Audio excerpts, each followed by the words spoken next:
नमस्कार मित्रों, स्वागत है आपका आज की नई वीडियो में। आज की वीडियो में हम डिस्कस करने जा रहे हैं आज के जो नए डेवलपमेंट्स हैं कैनेडियन इमिग्रेशन के, और कुछ नई चीज़ों के बारे में, और साथ ही साथ जो क्वेश्चन आंसर्स हैं आपके वो भी आंसर करेंगे। तो आइए, वीडियो में एंटर करने से पहले जिन्होंने चैनल को सब्सक्राइब नहीं किया है वो चैनल को ज़रूर सब्सक्राइब करें और बेल आइकन भी प्रेस करें, जिससे कि आपको आने वाली वीडियो की जानकारी मिल जाए। और साथ ही साथ वीडियो को लाइक एंड शेयर जरूर कर दें, जिससे कि चैनल की भी ग्रोथ हो सके और ज़्यादा से ज़्यादा लोगों की रीच जो है वो चैनल तक हो सके। तो आइए अब आगे बढ़ते हैं। सबसे पहले आज एक नज़र आज के ड्रा पे फिर से डाल लेते हैं। पिछली वीडियो में भी डाली थी, एक नज़र और डाल लेते हैं। तो आज का ड्रा जो है बहुत बड़ा ड्रा है, मेगा ड्रा ही समझ लो इसको। और इसमें 7500 कैंडिडेट्स को इनवाइट किया गया है।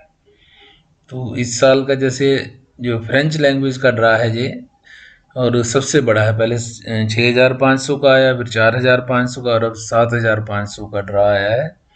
तो फ्रेंच लैंग्वेज पे ही फोकस ज़्यादा हो रहा है, तो बड़ा ड्रा है। और कट ऑफ स्कोर भी काफ़ी नीचे आया है, अब 300 में आ गया है, 379 तक पहुंच गया है। तो ऐसे ही अगर एक आधा ड्रा और ऐसे बड़ा आ जाए तो कट ऑफ स्कोर बिल्कुल नीचे आ जाएगा।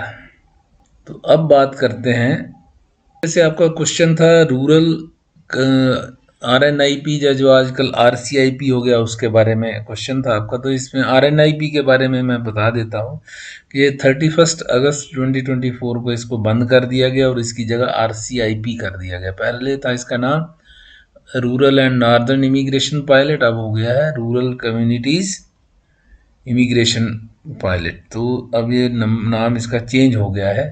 तो आइए अब जानकारी लेते हैं अभी अगला जो नया प्रोग्राम है वो क्या है। नया प्रोग्राम अभी ओपन है, आप इसमें अप्लाई कर सकते हैं, और इसका नाम है rural community immigration pilot programme. तो सेक्शन अभी इसमें देखते हैं हु कैन अप्लाई। तो यहाँ देखिए कौन अप्लाई कर सकता है। यहाँ देखेंगे have a valid job offer from a designated employer in the community.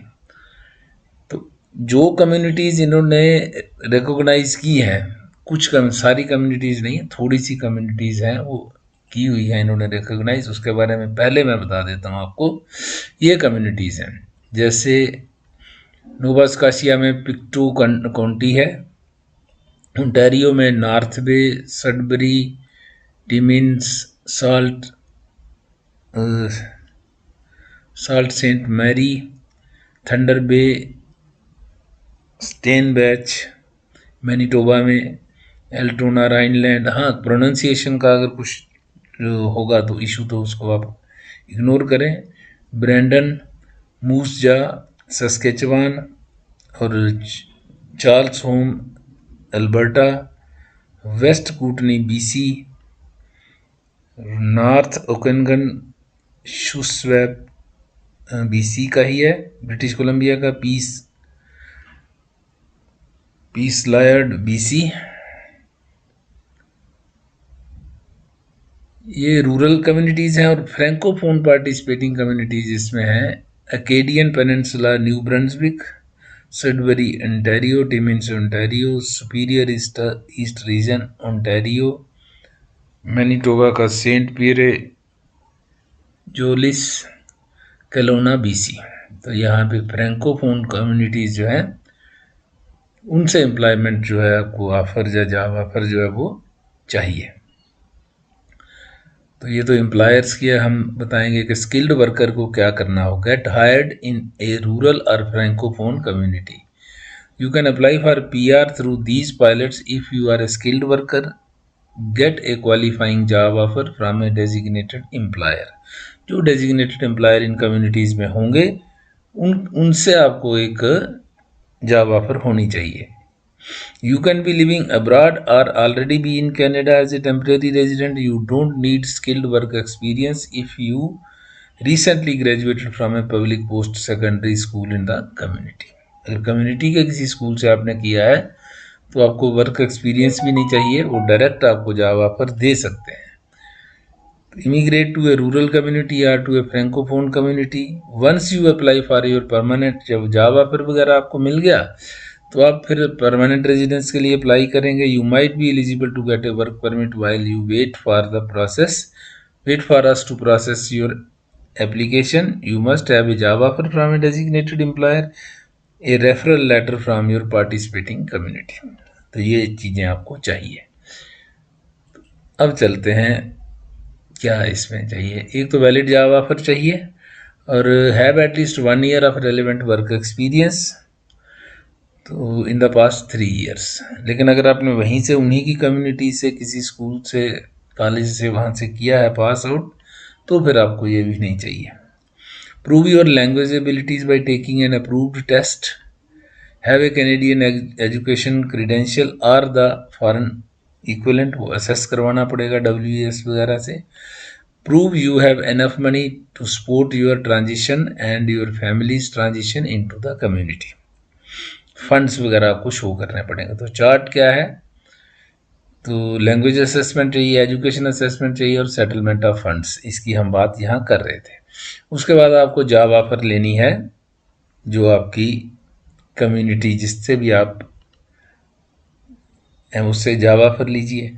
उसके बाद आपको apply for a permanent residence, job offer लेने के बाद परमानेंट रेजिडेंस के लिए अप्लाई करना है।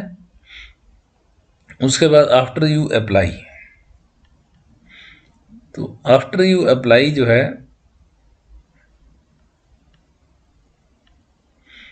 फिर आपको वर्क परमिट के लिए आप अप्लाई कर सकते हो।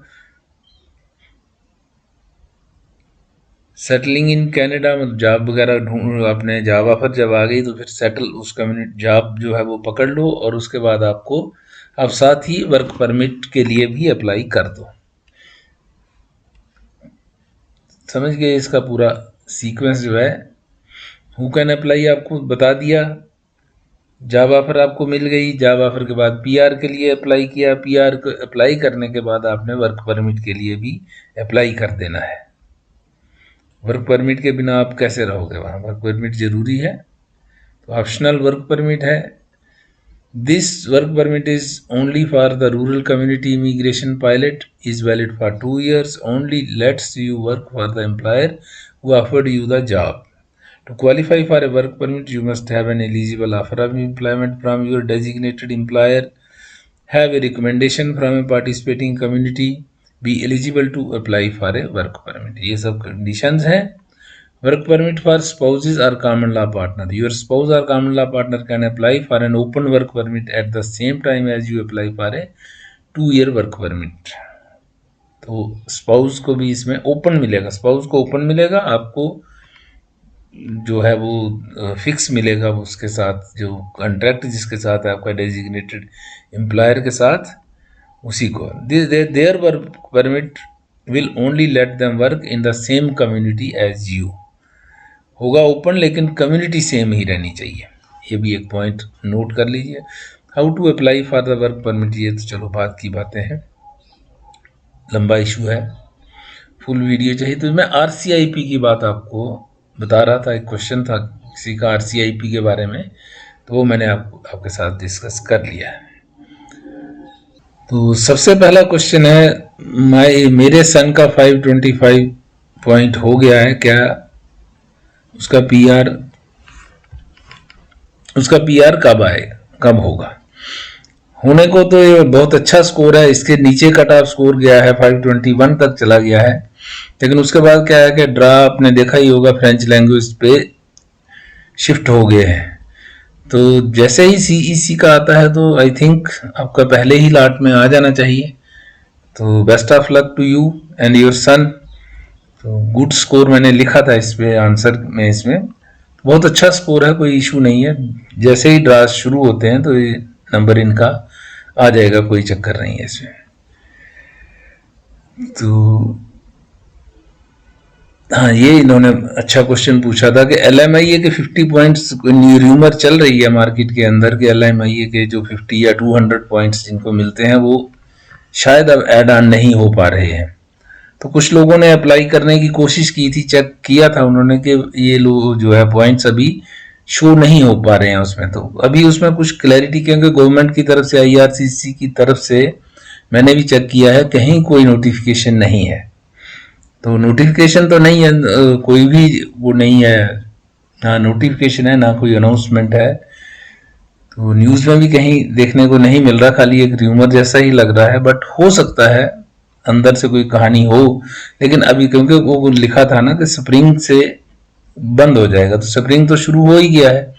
तो अब उसी के बेस पे लोग कह रहे होंगे, क्योंकि पॉइंट्स भी नहीं अगर हो रहे, तो हो सकता है वो एक जैसा के कह रहे हैं, हो सकता है कोई टेक्निकल इशू हो जिसकी वजह से वो पॉइंट्स इशू शो नहीं हो रहे हैं। अगर तो टेक्निकल इशू है, सॉफ्टवेयर या सिस्टम का इशू है, तो फिर तो दूसरी बात है। और अगर सचमुच में ये करना चाह रहे हैं या इन्होंने कर दिया है और अनाउंसमेंट अभी नहीं की है, तो फिर ये एक पॉइंट ऑफ कंसर्न हो सकता है। बट अभी तक ऑफिशियल कोई भी जानकारी इसके ऊपर नहीं है। तो जब तक ऑफिशियल नहीं आती है तब तक हम कुछ भी क्लियर कट तो नहीं बता सकते हैं आपको। बट ओवरऑल ये है कि ये अभी तक तो कोई ऐसा जानकारी नहीं है, अनाउंसमेंट नहीं हुई है। और पॉइंट्स की जहां तक है तो टेक्निकल इशू हो सकता है, वो आपने खुद भी लिखा है। बट वो बात यही है, जो आप समझ रहे हैं बात वही है, मैं भी वही समझ रहा हूँ। फिर देखते हैं आगे क्या होता है। आपका स्कोर जो है अच्छा है, 519 है। अगर ड्रा चल रहे होते तो वही आपका भी सेम ही केस है। तो अगर ड्रा सीईसी वाले आ जाएं तो आपका भी नंबर आ जाएगा। लेकिन अभी थोड़ा सा ये फ्रेंच लैंग्वेज पे शिफ्ट हो गया, तो इस वजह से आपका भी पीछे रह रहा है। बट होप के अगर अच्छा ड्रा, पहला ही बड़ा ड्रा आ जाता है, तो आपका नंबर आने के पूरे पूरे चांसेस हैं। तो don't worry, wish you best of luck. तो लगे रहिए।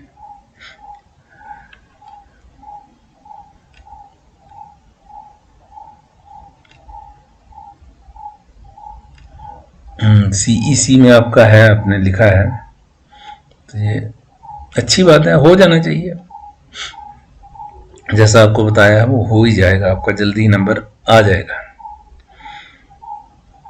चिंता ना करें आप। अच्छा, दूसरा है, अगर फ्रेंच लैंग्वेज के जैसी पॉलिसी सीईसी के लिए यूज करें तो CRS 500 के नीचे 100% आ जाएगा। पक्की बात है, वो तो है ही है। जैसे इतने बड़े बड़े ड्राज उसके निकले, सीईसी का निकलता, 2 ड्राज भी अगर ऐसे आ जाते बड़े बड़े, तो ये 500 के नीचे जाने की पूरी पूरी संभावना थी। हालांकि अभी 25,000 कैंडिडेट्स हैं 501 से ऊपर, तो उसमें मैक्सिमम सीईसी वाले ही होते हैं। तो चांसेस हैं कि काफ़ी नीचे जाएगा, और उम्मीद भी है कि बड़े ड्राज अब आएंगे सीईसी के भी। तो डोंट वरी, पक्की बात है, आएगा ही आएगा। मेरा CRS स्कोर 518 है विद LMIA, शायद लिखना चाह रहे थे, कैनेडियन एक्सपीरियंस क्लास।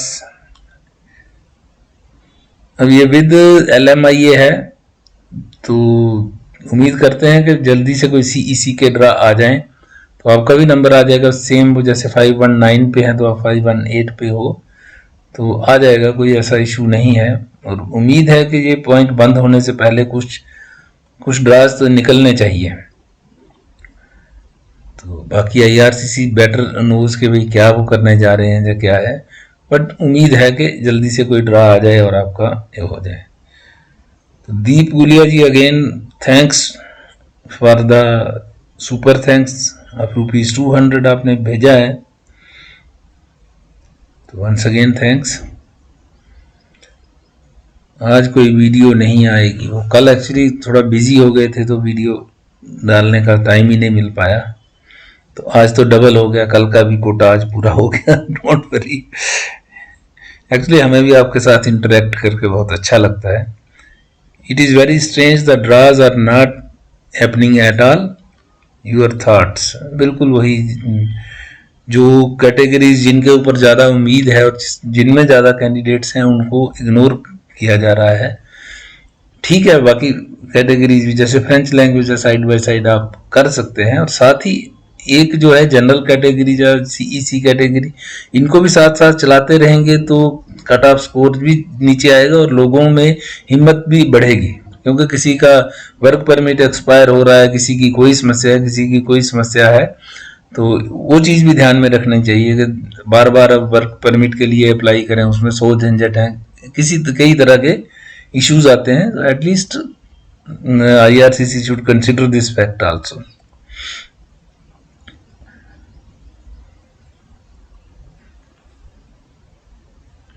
IC से मुश्किल हो रहा है, वही मैंने लिखा था मेकिंग थिंग्स टफ इंडीड के, क्योंकि डिले हो जाएगा, जितना डिले होगा आपको फिर नए प्रोसेसेस, नया वर्क परमिट, नया स्टेटस आपका मेंटेन रखना चाहिए, तो वैलिडेट करने के लिए दोबारा से अप्लाई करो, फिर 100 तरह के पेपर वर्क, ये वो सब फॉर्मेलिटीज पूरी करो। फिर I received ITA today, congratulations ji Ramandeep Kaur ji, बहुत बहुत आपको बधाई हो। तो आप विद इन कैनेडा तो पूरी डिटेल जरा शेयर कर देंगे तो बाकियों के लिए भी थोड़ी सी एक हो जाएगी, मतलब इनकरेजमेंट हो जाती है कि क्या है। तो आपको बहुत बहुत बधाई हो, आपको मिल गई है ITA। क्या आपकी कैटेगरी थी, किसमें क्या स्कोर था, तो उसमें लोगों को भी आइडिया हो जाएगा। अगर आप करना चाहें तो कोई बाइंडिंग नहीं है, but if you can share, please share the details. जो जितनी शेयर करना चाहो उतना करिए, ज्यादा पूरी डिटेल शेयर करने की भी जरूरत नहीं है।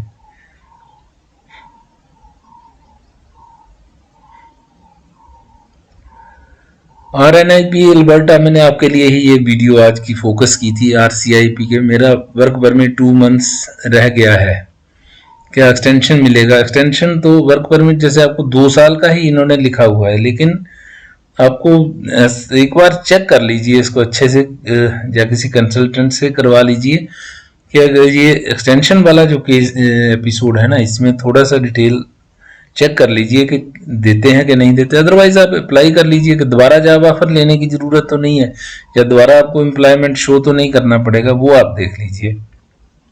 RCIP अल्बर्टा जो आपका एम्प्लॉयर है, अगर वो डेजिग्नेटेड एम्प्लॉयर है तो उससे अगर उसको रिन्यू कराना है अपने कॉन्ट्रैक्ट को, तो वो देख लीजिए। शायद आपको इनिशियली 2 साल का मिला होगा, तो 2 महीने का वैसे तो उम्मीद है कि आ जाए, बट फिर भी आप अपने डॉक्यूमेंट्स तैयार रखिए ताकि आप कनाडा के अंदर आउट ऑफ स्टेटस ना रहो। या किसी जो लोकली कंसल्टेंट कोई अवेलेबल हो वहाँ का, उससे आप कंसल्ट कर दीजिए टाइम लेके, थोड़ी सी फीस लेगा वो, आपका फाइल डिस्कस कीजिए क्या है, तो आपको उससे काफ़ी हेल्प मिलेगी। बाकी जितनी आपकी मैं समझ पा रहा हूँ पोजीशन मैंने आपको क्लियर की है, कोशिश की है करने की। नेक्स्ट CEC ड्रा इंक्रीज होगा या डिक्रीज 521 से, व्हाट आर योर एनालिटिक्स से? एनालिटिक्स की कहानी तो यही है कि 521 से देखिए अब ड्रा कितना बड़ा निकालते हैं, इशू ये है कि ड्रा कितना बड़ा आता है। अगर तो ड्रा का साइज काफी अच्छा आता है, बड़ा ड्रा आता है, मेगा ड्रा 7-8 हजार का आ जाए, तो फिर तो नेचुरली नीचे आएगा ही आएगा, कोई इशू नहीं है उसमें। लेकिन अगर ड्रा ही कोई छोटा करते हैं तो फिर तो धीरे धीरे ही आएगा, और उम्मीद तो यही रखी है कि 521 से नीचे ही आना चाहिए। बाकी depends on the draw size. अब नए कैंडिडेट्स ऐड ऑन भी हो जाते हैं ना, उनके भी पॉइंट्स ऊपर हो जाते हैं, तो डाटा पूरा नहीं है तो एग्जैक्टली तो नहीं बता सकते, बट उम्मीद ये है कि थोड़ा नीचे तो आना चाहिए। Which is the health related PG course to be considered in the coming intake to get PR easy? अब देख लीजिए, अब आपका